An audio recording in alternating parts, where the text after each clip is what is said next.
Okay, Jeff is a cartoonist, art teacher, born and raised in Fishtown section of Philadelphia. Since 2011, he has been living and working in Fort Richmond.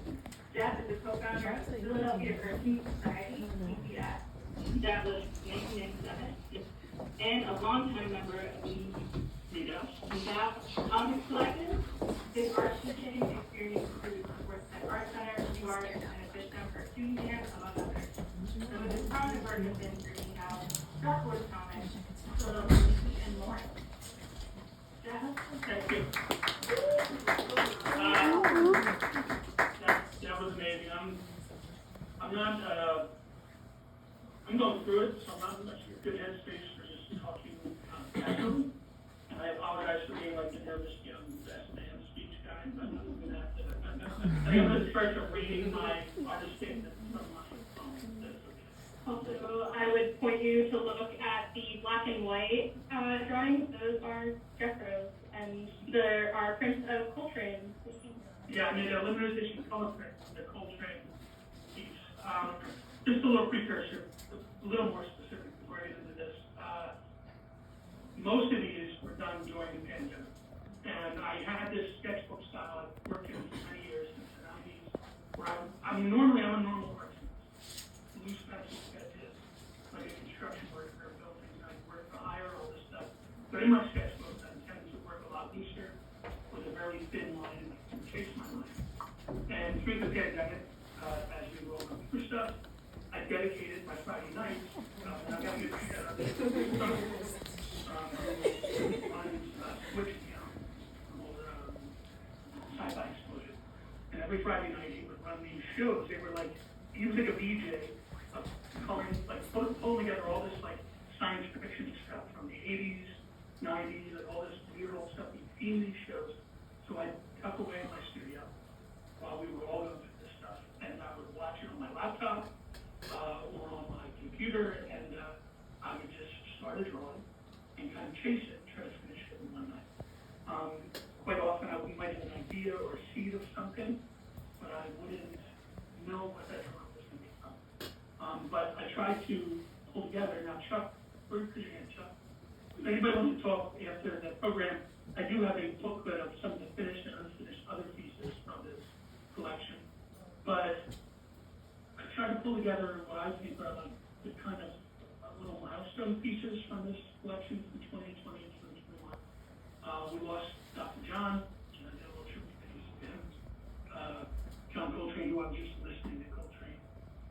There's a song I used to sing when I was a little boy, and yesterday when I was young. That was strange because it was an 8-year-old kid walking around singing this song from an older person. But I just stuck with me because I actually was a middle-aged person making this art.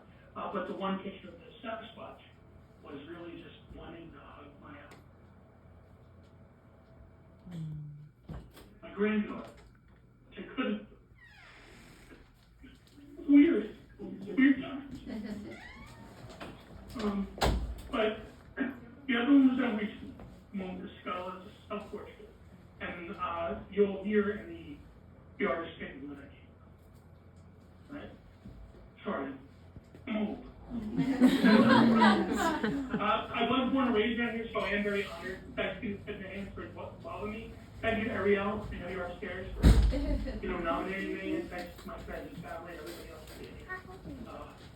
It's a big deal. I've been really out in art show setting in a very long time. So, thank you. Yeah, buddy. Yeah, buddy. So here's the artist statement. During the pandemic, like most, I was working from home, stir crazy, robbed the place to my granddaughter and other family members. Also during that time, like many, my marriage fell apart. A little sidebar, don't feel bad about that. My ex-wife and I are still good friends. I just outdoorly officiated her younger son's wedding. So everything's okay. But anyways, I tried to spend as much time as possible occupying my mind, exercising my demons the only way I knew how since I was a boy, through cartooning. I taught art on Zoom during the day. I'm a full-time art teacher at the Memphis Street Academy. I worked on my comics after work, but I devoted my Friday nights to a different style of standalone drawings. In these cartoons, I used a kind of organic, sprawling, usually saved for forming a sketchbook work.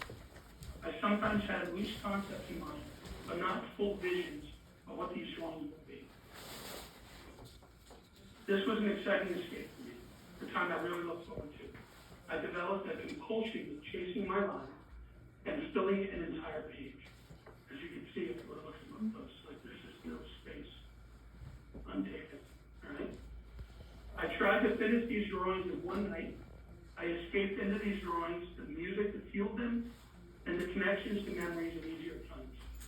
I stockpiled dozens of these drawings between 2020 and 2021.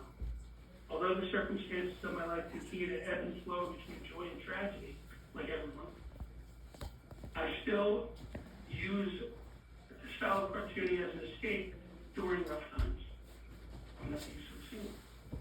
4 of the 5 pen and ink drawings displayed in this salon illustrate my escape into line chasing when many people's worlds seem to be falling apart.